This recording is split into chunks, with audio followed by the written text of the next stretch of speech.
ইন্নাল হামদুলিল্লাহ ওয়াসসালাতু ওয়াসসালামু আলা রাসূলিল্লাহ ওয়া আলা আলিহি ওয়া সাহবিহি ওয়া সাল্লামা তাসলিমান কাসীরা আম্মা বা'দ। মুসলিম সোশ্যাল অ্যাক্টিভিস্ট নেটওয়ার্ক আয়োজিত বাংলাদেশে ইসলাম বিদ্বেষ কারণ ও স্বরূপ সন্ধান এই সেমিনারে আপনাদের সবাইকে স্বাগতম। অনুষ্ঠানের বিষয়বস্তু নিয়ে আমি সংক্ষেপে কিছু কথা আপনার সামনে তুলে ধরার চেষ্টা করব ইনশাআল্লাহ। ইসলাম বিদ্বেষ কি? এই প্রশ্নের অনেকগুলো উত্তর আছে।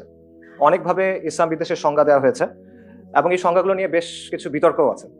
তো সেই বিতর্কের ভিতরে না ঢুকে আমরা সিম্পলি যেটা বলতে পারি সেটা হলো ইসলাম বিদ্বেষ হলো ইসলাম এবং মুসলিমদের বিরুদ্ধে বিদ্বেষ, প্রেজুডিস এবং শত্রুতার মনোভাব। এছাড়া বিভিন্ন গবেষক এবং একাডেমিক তারা এরকম বলেছেন যে ইসলাম বিদ্বেষ হলো অ্যান্টাই মুসলিম এবং অ্যান্টাই ইসলাম রেসিজম, অর্থাৎ মুসলিম বিরোধী বা ইসলাম বিরোধী বর্ণবাদী যে মানসিকতা, বৈষম্যমূলক যে মানসিকতা, সেটাকে অনেকে ইসলাম বিদ্বেষ বলেছেন। ইসলাম বিদ্বেষ বিভিন্নভাবে প্রকাশ পেতে পারে, এটা ডিফারেন্ট অ্যাসপেক্টস আছে। যেমন ইসলামকে বর্বর, মধ্যযুগীয়, পশ্চাৎপদ কোনো কিছু একটা হিসেবে উপস্থাপন করা, সমাজ এবং বিশ্বের বিভিন্ন সমস্যার জন্য মুসলিম বা ইসলামকে দায়ী করা, এটা বাস্তব সমস্যা হতে পারে, কাল্পনিক সমস্যা হতে পারে। মুসলিমদের বহিরাগত বা অপর হিসেবে দেখানো, তোমরা বাঙালি না, তোমরা এই সংস্কৃতির প্রতিনিধিত্ব করো না, এই ধরনের রিপ্রেজেন্টেশন। বিশেষ করে রিলিজিয়াস মুসলিম যারা ধর্মপ্রাণ মুসলিম, তাদেরকে দেশের জন্য হুমকি, নিরাপত্তার জন্য হুমকি, উন্নয়নের জন্য হুমকি, এভাবে রিপ্রেজেন্ট করা, এভাবে প্রেজেন্ট করা এবং একটা আস ভার্সেস দেম, আমরা বনাম তারা, এরকম একটা ফ্রেম তৈরি করা যেখানে মুসলিমরা বা রিলিজিয়াস মুসলিমরা সবসময় দেম, তারা বাইরের, আউটসাইডার্স। সো এই ধরনের দৃষ্টিভঙ্গির ভিত্তিতে বা এই ধরনের বৈষম্যের ভিত্তিতে মুসলিমদের আসলে এক্সক্লুড করা হয়। এটা ইসলামোফোবিয়ার একটা ফাংশন বা ইসলাম বিদ্বেষের একটা অ্যাসপেক্ট বা বিভিন্ন অ্যাসপেক্ট এটা। তো এখানে একটা বিষয় স্পষ্ট করা দরকার, সেটা হলো কোনো মানুষ ব্যক্তিগত পর্যায়ে ইসলামের কোনো বিধানের সাথে একমত না, বা সে কোনো একটা বিষয়ে মনে করে যে ইসলামের বিধানটা এরকম না হওয়া উচিত, এটা হতেই পারে, এটাকে আমরা ইসলাম বিদ্বেষ বলছি না।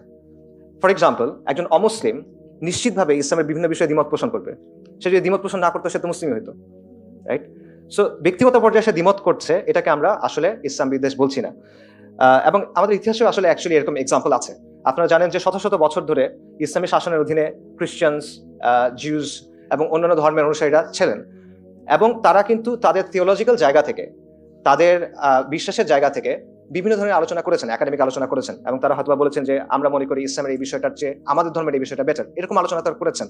এই আলোচনাগুলো কিন্তু ক্রিমিনালাইজ করা হয় নাই, রাদার উলামায়ে কেরাম এগুলোর জবাব দিয়েছেন, তারা রিফিউট করেছেন, বিতর্ক করেছেন, এটসেট্রা। কাজেই কেউ ইসলামের কোনো বিধানকে সঠিক মনে করেন না, নিজের ধর্মের অবস্থানকে উত্তম মনে করেন, এটা উনি বললেন, এই জিনিসটাকে আমরা ইসলাম বিদ্বেষ বলছি না। যতক্ষণ পর্যন্ত ন্যূনতম শিষ্টাচার এবং একাডেমিক শিষ্টাচার বা সিভিল ডিসকাশনের জায়গা থেকে এটা হচ্ছে within limits, reasonable limits, we don't see a problem there, as long as শিষ্টাচারটা মেনটেন করা হচ্ছে এবং রাসূলুল্লাহ সাল্লাল্লাহু আলাইহি ওয়াসাল্লামকে ব্যক্তিগতভাবে আক্রমণ করা হচ্ছে না। সো কেউ মুসলিমদের সমালোচনা করতেই পারে, কেউ বলতেই পারে ইসলামের অবস্থানটাকে আমি সঠিক মনে করি না, এই কারণে দিস ইজ নট ইসলাম বিদ্বেষ। আমরা ইসলাম বিদ্বেষ কোনটাকে বলছি? যখন আপনি এটাকে বিদ্বেষের পর্যায়ে নিয়ে যাবেন, শত্রুতার পর্যায়ে নিয়ে যাবেন, প্রেজুডিসের পর্যায়ে নিয়ে যাবেন এবং এটার সাথে ক্ষমতার একটা সম্পর্ক থাকবে, এটার ভিত্তিতে আপনি মুসলিমদের এক্সক্লুড করবেন বা তাদের সাথে বৈষম্য করবেন, তখন সেটাকে আমরা ইসলাম বিদ্বেষ বলতেছি। যখন আমরা দেখব যে এই দৃষ্টিভঙ্গিগুলোর কারণে, যেগুলো বললাম, সমাজে মুসলিমদের সাথে বৈষম্য করা হচ্ছে এবং সমাজ ও রাষ্ট্রে একদিকে ইসলামের এক্সপ্রেশনকে কন্ট্রোল করার চেষ্টা করা হচ্ছে, অন্যদিকে ইসলামের একটা মন মতো ভার্সন তৈরি করার চেষ্টা করা হচ্ছে, নিজস্ব একটা সংস্করণ তৈরি করার চেষ্টা করা হচ্ছে, তখন আমরা সেটাকে ইসলাম বিদ্বেষ বলতেছি।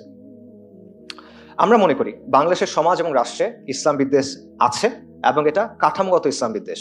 কাঠামোগত বলতে আমরা বোঝাচ্ছি যে এটা শুধুমাত্র কিছু ব্যক্তি বা ব্যক্তি বিশেষের আচরণ, দৃষ্টিভঙ্গি, কথাবার্তার মধ্যে সীমাবদ্ধ না, বরং বাংলাদেশ রাষ্ট্রের বা সমাজের যে পলিসি, যে স্টেট আইডিওলজি, এখানকার আইনের প্রয়োগ, আইন প্রয়োগকারী সংস্থাগুলোর দৃষ্টিভঙ্গি, আমাদের গণমাধ্যমগুলোর দৃষ্টিভঙ্গি, আমাদের সাংস্কৃতিক অঙ্গনের অ্যাপ্রোচ, এরকম নানা দিকে ইসলাম বিদ্বেষী মনোভাব, মোটিভস, এগুলো এমবেডেড হয়ে আছে। এবং হিজাব, দাড়ি, টুপি, এরকম বিষয়গুলোতে আমরা যে বৈষম্যের ঘটনাগুলো দেখি বা ঘৃণামূলক ঘটনাগুলো দেখি, এটা আসলে এই কাঠামোগত ইসলাম বিদ্বেষের বহিঃপ্রকাশ, এগুলো বিচ্ছিন্ন কোনো ঘটনা না। একটা প্রশ্ন অনেকেই করেন, সেটা হলো বাংলাদেশটা একটা মুসলিম মেজরিটি কান্ট্রি, এখানে 90% বা 85% মুসলিম। তো মুসলিম মেজরিটি কান্ট্রিতে আসলে কিভাবে ইসলাম বিদ্বেষ থাকে? ইসলাম বিদ্বেষ তো আমেরিকা, ইউরোপ বা ইন্ডিয়া, যেখানে মানুষ মুসলিমরা মাইনরিটি, সেখানে থাকবে। তো এখানে মূল বিষয়টা হলো যে এই ধরনের ডিসক্রিমিনেশন এবং এই ধরনের যে অ্যাটিটিউডগুলা, এগুলো শুধুমাত্র মেজরিটি, মাইনরিটি বা সংখ্যাগুরু, সংখ্যালঘু দিয়ে আসলে বিবেচনা করা যাবে না। এখানে ক্ষমতার একটা ব্যাপার আছে, যে ক্ষমতার কাঠামোর সাথে কার সম্পর্ক কিরকম, এটা এখানে একটা গুরুত্বপূর্ণ বিষয় যেটা বোঝা দরকার। সো বাংলাদেশে যারা সক্রিয়ভাবে ইসলাম বিরোধী, ইসলামকে একেবারেই পছন্দ করে না, ইসলাম বিদ্বেষী, এরকম মানুষের সংখ্যা আসলে কম। তারা সংখ্যালঘু ডেফিনেটলি, কিন্তু এরাই বাংলাদেশের মিডিয়া, কালচার, শিক্ষা এবং জাতীয় ন্যারেটিভ তৈরি করার ক্ষমতা রাখে। ঠিক আছে, সংখ্যালঘু বলতে বাই দ্য ওয়ে আমি অন্য কোনো ধর্মের অনুসারী বলতেছি না, আমি বলছি in terms of numbers they are minority. ঠিক আছে, আমি অন্য কোনো ধর্মের অনুসারী কথা বলতেছি না, আমি সেকুলার এলিটদের কথা বলছি বেসিক্যালি। আচ্ছা, তো এই যে সেকুলার এলিট আছে, এদের অবস্থাটা অনেকটা ব্রিটিশ আমলে জমিদার ছিল না, তাদের মতো। জমিদারদের সংখ্যা কিন্তু কম, চাষাদের সংখ্যা অনেক বেশি, চাষা জোলা এদের সংখ্যা অনেক বেশি, কিন্তু আলটিমেটলি কন্ট্রোল করতো কারা? জমিদাররা। ব্যাপারটা অনেকটা ওইরকম। আমাদের এখানে সামাজিক সাংস্কৃতিক কিছু জমিদার আছে এবং তারা কোনো নির্দিষ্ট রাজনৈতিক ঘরানার মধ্যে আসলে সীমাবদ্ধ না। বাংলাদেশের সামাজিক এবং রাজনীতির পুরো বয়ানটাই ইনফ্যাক্ট তারা নিয়ন্ত্রণ করে। অন্যদিকে সংখ্যাগুরু হওয়ার পরও মুসলিমদের চিন্তা, চেতনা, বিশ্বাস, সংস্কৃতি এগুলোর কোনো প্রতিফলন কিন্তু আপনি দেখবেন না, শিক্ষার মধ্যে আপনি দেখবেন না। আমাদের শিক্ষা পাঠ্যপুস্তক নিয়ে এখন অনেক আলোচনা হচ্ছে, এখানে কাদের চিন্তা চেতনার প্রতিফলন ঘটলো, কোন সংস্কৃতির প্রতিফলন ঘটলো? ডেফিনেটলি নট মুসলিমদের সংস্কৃতি বা তাদের বিশ্বাসের। তো এইগুলো সবখানেই হয়, শুধুমাত্র শিক্ষা না, এটা সংস্কৃতি, জনপরিসর, রাষ্ট্রের পলিসি, প্রতিষ্ঠানগুলো, নানা জায়গাতেই এটা হয়। এবং এই জায়গাগুলো মূলত নিয়ন্ত্রিত হয় সেকুলার প্রগতিশীল চিন্তার জায়গা থেকে। কাজেই আমাদের প্রস্তাবনা বা আমাদের বক্তব্য হলো, মুসলিম মেজরিটি কান্ট্রি হওয়া সত্ত্বেও বাংলাদেশে ইসলাম বিদ্বেষ আছে এবং এটা কাঠামোগত ইসলাম বিদ্বেষ। এবং ইসলাম বিদ্বেষ আছে বলেই সাবেক প্রধানমন্ত্রী, গণহত্যাকারী শেখ হাসিনা, সে ওপেন সংবাদ সম্মেলনে বলতে পারে যে যারা বোরকা পরে সেই নারীরা হলো তাঁবুর মতো, তাঁবুর সাথে সে তুলনা করতে পারে। কাঠামোগত ইসলাম বিদ্বেষ আছে দেখেই জুলাই আন্দোলনের সময় মাদ্রাসার ছাত্ররা আন্দোলনে নামার সময় 10 বার চিন্তা করে। আমরাও চিন্তা করি 10 বার, কারণ আমি যদি এভাবে নামি গুলি কিছু বেশি চলবে এবং আমরা যদি মারা যাই কথা কিছুটা কম হবে। এবং ইসলাম বিদ্বেষ আছে বলেই দেশ বরেণ্য আলেমে দিনদের যখন গ্রেফতার করা হয় মিথ্যা মামলা দিয়ে, তখন পত্রিকায় খবর আসে কথিত বক্তা। সারা দেশের কোটি কোটি মানুষ তাদের চেনে, সম্মান করে, পত্রিকায় তারা কথিত বক্তা, মিডিয়াতে তারা কথিত বক্তা। এবং সম্মানিত আলেমদের বিরুদ্ধে বানোয়াট অভিযোগ করা হয় এবং সেটার ভিত্তিতে মিডিয়া ট্রায়াল হয়ে যায়। এগুলো সবই ইসলাম বিদ্বেষের ম্যানিফেস্টেশন। ইসলাম বিদ্বেষ আছে দেখেই বাংলাদেশের শাপলা চত্বরের মতো ঘটনা ঘটে। রাসূলুল্লাহ সাল্লাল্লাহু আলাইহি ওয়াসাল্লামের অবমাননার প্রতিবাদে ধর্মপ্রাণ মুসলিমরা শান্তিপূর্ণভাবে ঢাকায় আসে। মিডিয়া সেটা কিভাবে প্রেজেন্ট করে? এরা মনে হয় কোনো আগ্রাসী বাহিনী, মিডিয়া এভাবে তাকে প্রেজেন্ট করে। শহরে শিক্ষিত মধ্যবিত্তের সামনে তাদেরকে একটা ইনভেডিং ফোর্স হিসেবে প্রেজেন্ট করা হয়। 5ই মে যাদের উপর গুলি চলে, পরের দিন পেপারে তাদেরকে দোষারোপ করা হয়। শাপলা চত্বরে গণহত্যা নিয়ে কথা হয় না, পত্রিকায় খবর ছাপা হয় হেফাজতের তাণ্ডব নিয়ে। রাত্রেবেলা 1,55,000 রাউন্ড গুলি এবং টিয়ার শেল ইউজ হয়, সেটা নিয়ে খবর হয় না। মৃতদেহ এবং আহতদের নিয়ে খবর হয় না। খবর হয় কি নিয়ে? গাছ কাটা হয়েছিল ওই দিন, এটা নিয়ে। সো বাংলাদেশের সমাজ ও রাষ্ট্রে ইসলাম বিদ্বেষের এমন অনেক উদাহরণ আছে, আমাদের সামনেই আছে। এবং যদি এমন চলতে থাকে তাহলে কাগজে কলমে দেশে 99% মানুষ মুসলিম হয়ে যেতে পারে, ইট ডাজন্ট ম্যাটার, কিছু যায় আসবে না। বরং দিন দিন সমাজে ইসলামের জায়গা আরো সংকুচিত হবে, বাড়বে ইসলাম বিদ্বেষ। এবং বাংলার মুসলিমদের দিন এবং আত্মপরিচয় যদি টিকিয়ে রাখতে হয় তাহলে ইসলাম বিদ্বেষের মোকাবেলা করতে হবে। এবং যে কোনো সমস্যার সমাধানের প্রথম ধাপ হলো সমাধানটা স্বীকার করা, সমস্যাটাকে অ্যাকনলেজ করা, সচেতন হওয়া এবং সচেতন করা।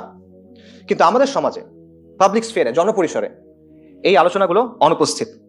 এবং এই শূন্যস্থান পূরণে প্রয়োজন মুসলিমদের নিজস্ব উদ্যোগ এবং মুসলিমদের স্বতন্ত্র ডিসকোর্স তৈরি করা।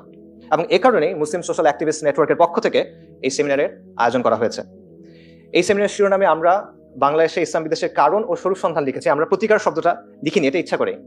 কারণ হলো প্রতিকারের আলোচনা অনেক লম্বা, দশকের পর দশক ধরে যে জিনিসটা গড়ে উঠেছে, দশকের পর দশক ধরে যে জিনিসটা একটা দেশের, একটা রাষ্ট্রের, সমাজের কাঠামোর মধ্যে গেঁথে গেছে, সেটা আপনি একদিন ব্যাপী সেমিনারে আলোচনা করে সমাধান করে ফেলতে পারবেন না। বরং প্রতিকারের আগে আমাদের এই সমস্যার অস্তিত্ব স্বীকার করতে হবে এবং সমাজকে সচেতন করতে হবে। যে সমাজের ইসলাম বিদ্বেষের অস্তিত্ব স্বীকার করা হয় না, সেখানে প্রতিকারের আলোচনায় ঢুকে লাভ নাই। আগে আপনার এটা স্বীকার করাতে হবে মানুষকে, তারপর সামষ্টিকভাবে এই সমস্যার প্রতিকারের জন্য আপনার অ্যাপ্রোচ নিতে হবে, and it has to be multidimensional। আর এটা অনেক দীর্ঘ একটা প্রক্রিয়া এবং এটা একটা কঠিন প্রক্রিয়া। এর প্রথম ধাপ হিসেবে আমরা MSN এর পক্ষ থেকে এই আয়োজন করেছি। আমরা আশা করি ভবিষ্যতে আমরা এবং সমাজের সচেতন নাগরিক যারা আছেন, আলেম ওলামা যারা আছেন, সবাই মিলে এই বিষয়টা নিয়ে ইনশাআল্লাহ আরো কাজ করবেন এবং আল্লাহ আমাদের এই উদ্যোগ কবুল করুন, আমরা নিয়তগুলো বিশুদ্ধ করে দিন এবং আমাদের সবর এবং ইস্তিকামাত দান করুন। অনুষ্ঠানের ব্যাপারে সংক্ষেপে কয়েকটা কথা বলি। অনুষ্ঠানে 2টা সেশন হবে, একটা সেশন 1টার সময় শেষ, সালাত এবং লাঞ্চের ব্রেক। পরের সেশন 2টা থেকে শুরু হবে ইনশাআল্লাহ।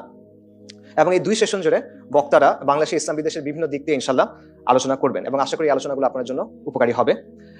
শেষ করার আগে আমাদের সম্মানিত গেস্ট যারা আসছেন, মিডিয়া থেকে যারা আসছেন, তাদের সবাইকে শুকরিয়া জানাচ্ছি। ব্যস্ত শিডিউলের মধ্যে আজকে এখানে উপস্থিত হওয়ার জন্য, এবং বিশেষভাবে আমরা যারা ভলান্টিয়ার্স আছে আমি তাদেরকে ধন্যবাদ জানাচ্ছি, কারা গত 2 দিন ধরে খাওয়া দাওয়া না করে না ঘুমায় কাজকর্ম করতেছে। আল্লাহ আপনারা সবাই তাদের জন্য খাস করে দোয়া করবেন ইনশাআল্লাহ। জাযাকুমুল্লাহু খাইরান। ইনশাআল্লাহ আমাদের আয়োজন আপনাদের ভালো লাগবে। আমি আমার বক্তব্য এখানে শেষ করছি। ইনশাআল্লাহ সন্ধ্যায় আবার কথা হবে আপনাদের সাথে। আসসালামু আলাইকুম ওয়া রাহমাতুল্লাহি ওয়া বারাকাতুহু।